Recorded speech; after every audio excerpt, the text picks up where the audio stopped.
You're blinded now, can't see the fight. Smoke and mirrors, they lead the way. Fooling hearts night after day. Welcome. Episode 15, I do believe it is. The Petrochemical Capture. Our theme tonight is the long-century conspiracy to replace biological sovereignty with industrial dependency. What does that mean? What is the petrochemical capture? Well, stick with us and you're about to find out. So in 2025, just yesterday, the medical establishment was rocked when Dr. Casey Means, a Stanford-trained head and neck surgeon, walked away from her residency just months before finishing. And so, why did she do this? And I've linked this down below, along with a couple other links as well. You can watch that video. It's about her and her brother. It's a really good video. But she walked away because she realized that she was a highly trained mechanic for a system that never looked under the hood. Okay? Now think about that. If you're having car trouble and you go to a mechanic and your mechanic looks at the car, but they don't ever look under the hood. They don't ever look at the engine, right? It's probably not a very good mechanic.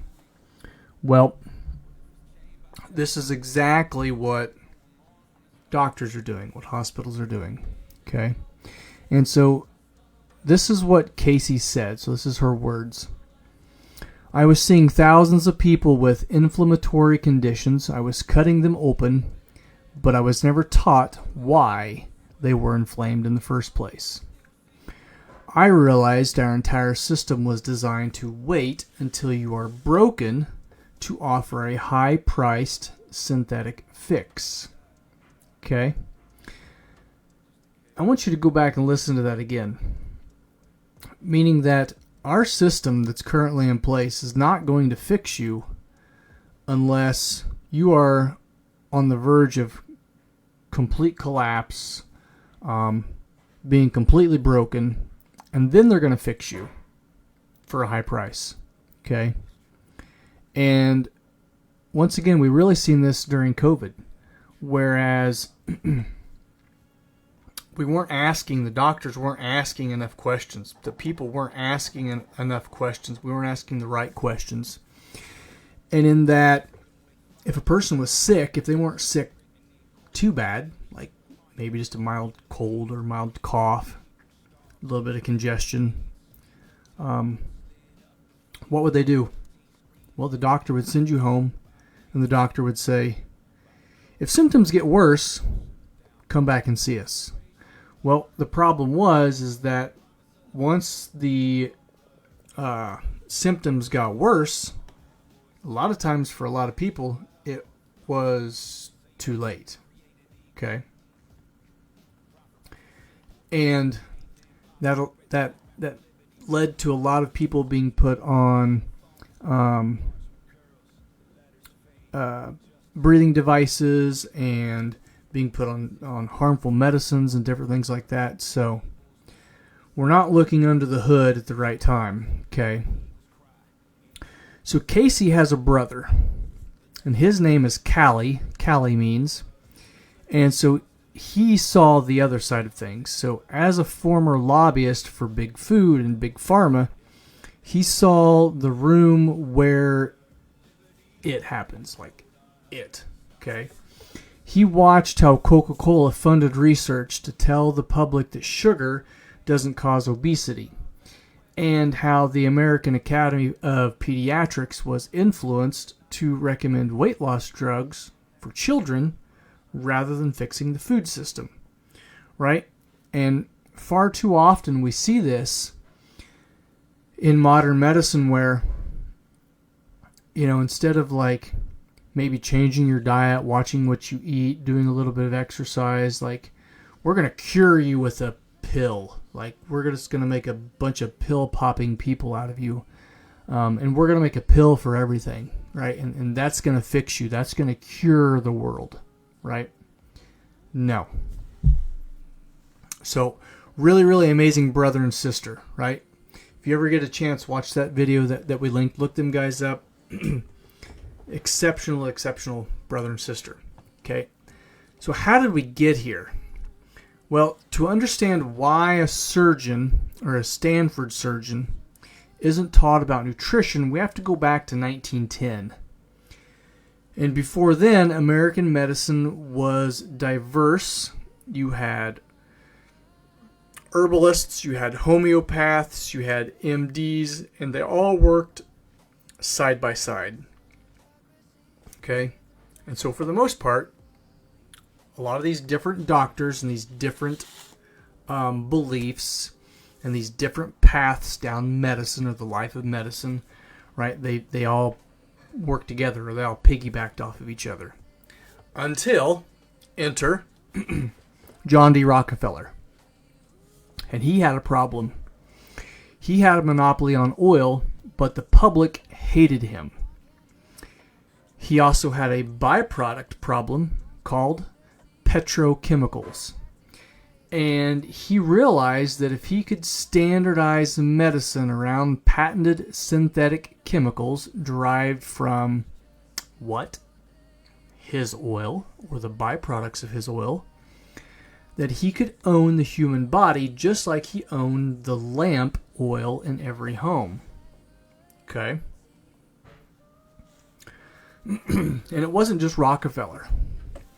Rockefeller had a brother in arms, Andrew Carnegie, and together they funded the Flexner Report. And so what is the Flexner Report? The Flexner Report of 1910 transformed the nature and process of medical education in America with a resulting elimination of proprietary schools and with the establishment of biomedical models. Okay? So how did this happen? Well, Flexner visited every medical school and declared that only those focused on, in quotes, scientific, right? We've also seen that during COVID, follow the science, right? Let's be scientific about it, okay? That, and by being scientific, we're talking about pharmaceutical, right? So we need to follow the scientific medicine, and only those that did that were valid, okay? So those that were not, what's going to happen, or what did happen? Well, natural and holistic schools were defunded and shuttered. Okay, that's very important. Every doctor from 1910 onward was trained in a curriculum written by an oil tycoon's board of directors. Yep, you heard that right. Every doctor from 1910 onward was trained in a curriculum written by an oil tycoon's board of directors.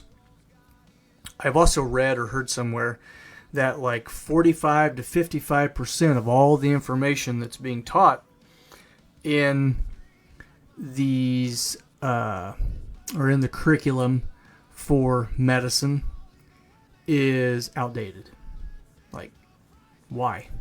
Right? Well, it's all about the curriculum, right? Who is funding the curriculum or the studies that's based off of the curriculum, right? In everything that we do, we should always follow the money.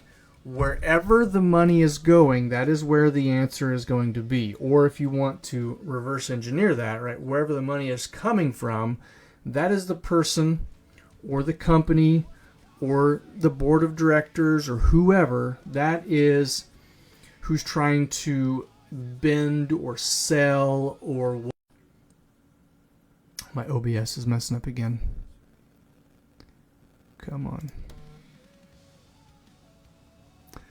So what is the blood of the economy? Well, that is fuel. And in the 1910s, right, who comes into play? Henry Ford. Right, we talked about Henry Ford. He envisioned a decentralized America where every farmer could grow their own fuel. Well, that's awesome. What does every farmer growing their own fuel and Henry Ford and Rockefeller all have in common? Well, Ford, remember, he designed the Model T, and the Model T was designed to run on, or could run on, ethanol, alcohol, right? So this idea was an existential threat to Rockefeller Standard Oil. If people could grow their fuel, they didn't need his pipelines. They didn't need his fuel. Okay? So the back-end strategy here was that Rockefeller donated millions to two different movements or two different places. The first one was the Anti-Saloon League, and the second one was the Temperance Movement. Why? Why did he donate millions to these two movements or these two places? Okay. So the logic here is, under the disguise of morality, in comes the 18th Amendment, which is prohibition. Made the production of alcohol, including fuel, ethanol, illegal, or so heavily regulated that it became economically impossible for you and I or whoever, right, that was alive during that time, to make our own ethanol, to make our own fuel, so that we could drive our own Model T basically for free. Okay? So who do we have to thank for that? Rockefeller. Okay? So with ethanol out of the way, Rockefeller's gasoline became the only legal choice, and he didn't fund prohibition to save souls. That's not what he designed. That's how it was sold, right? Probably in modern school, that's what the kids are taught, because we don't critically look into this stuff. We don't critically think on the back end.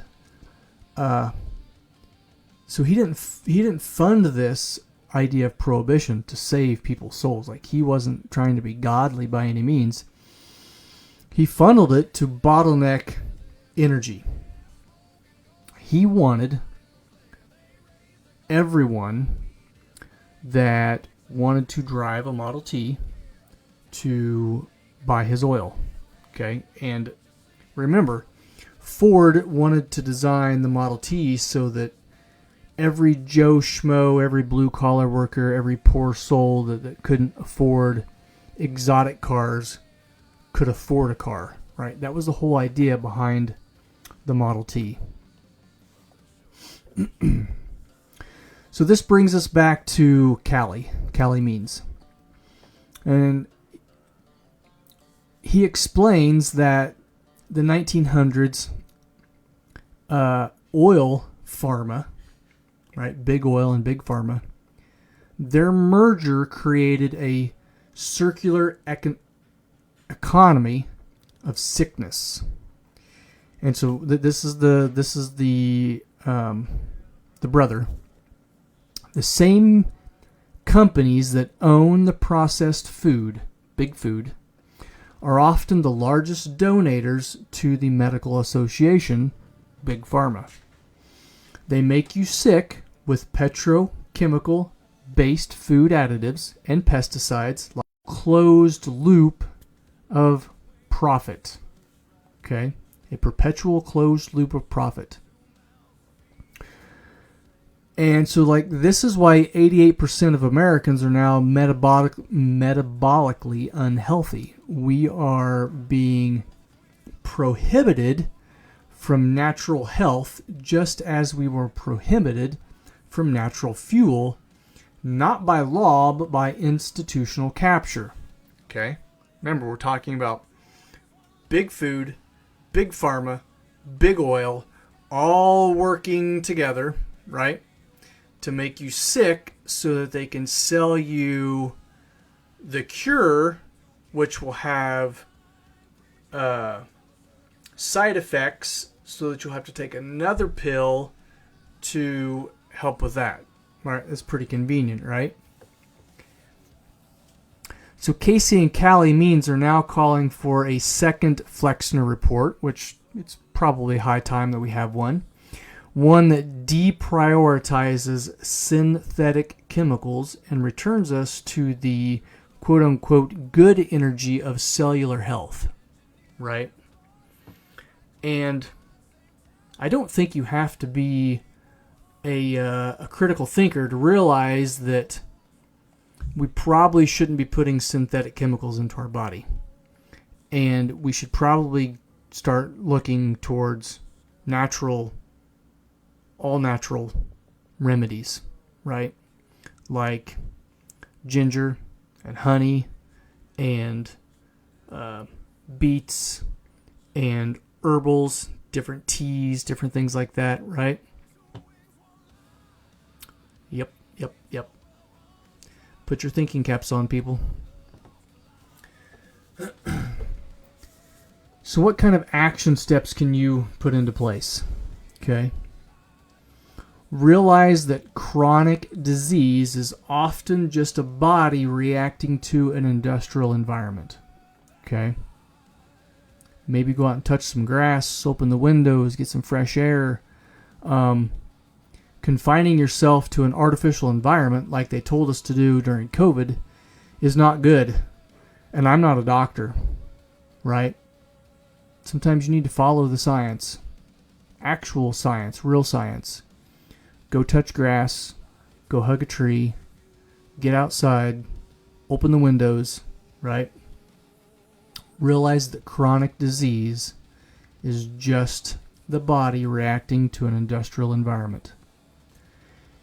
And then, like we've talked about before, follow the funding. When a medical group makes a recommendation, check the donors. Who are the donors?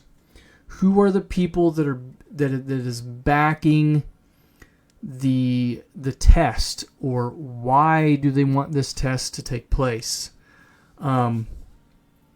Is it a doctor talking? I mean, is it a real doctor and they're talking for themselves, for their patients? Or is it the legal or the legacy of Standard Oil, which is Exxon Oil now? Right? Is it a board of directors somewhere that is giving you medical recommendations? Right? Those people aren't doctors. And then we should support metabolic health. Move your body. Eat real food and realize that health is the ultimate form of rebellion. Okay? And I would also encourage you to, once again, put on your critical thinking caps and do a little bit more research into this and how Rockefeller and Carnegie and a few others, like, they really did control most of the early 1900s. If there was some kind of bill or something that was being passed in America, Rockefeller and Carnegie probably had their hands in it at some way, shape, form, or another. Okay? Almost everything. Right? And also look at it today. How much of your stuff, how much of your daily consumption is brought to you by big oil? What does your car take? It takes oil and gas. Where does that come from? Big oil. Anything that's plastic comes from big oil. Right? Your cups, your bowls, your plates, unless it's like a ceramic. And then how were those furnaces that made that ceramic heated? Probably by big oil, right? Your windmills, your solar panels, all of that stuff is brought to you by big oil. How many hands or how many places does big oil have its hands in? Okay. You have to realize that big oil companies, they run the background. They run in the background of a lot of things that we do, a lot of things that we consume. And at the end of the day, it's not about what makes you healthy. It's not about what's right for you. It's how can I make another dollar? Right? From a company standpoint, how can I make another dollar and do the least amount of damage to the environment or the biological creatures, you and I included? How can they do the least amount of damage to those things while making you come back and want more? And they have done a very, very, very good job of this. Very good job. Okay. So once again, I encourage you to look into the Means Brothers and Sisters, MEANS, brother and sister. Read more into the Flexner Report. Read more into Rockefeller and Carnegie. Read more into Henry Ford. Read more. Put your thinking caps on and read more. Because our past tells us how we got to where we are today.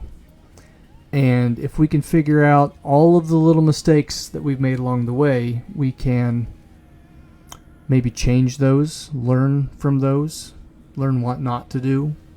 Okay? Eat good, move your body, and realize that health is the ultimate form of rebellion. So they started by controlling the oil. They ended by controlling us. And maybe, just maybe, if we get enough people that critically think and actually use their damn brains for something once in a while, that it's time for us to start taking the power back. And the only way to do that is become critical thinkers. So, with that, this was another episode of Breaking the System. Thanks for watching. You guys have a good night. Have a good new year. Appreciate it. See ya.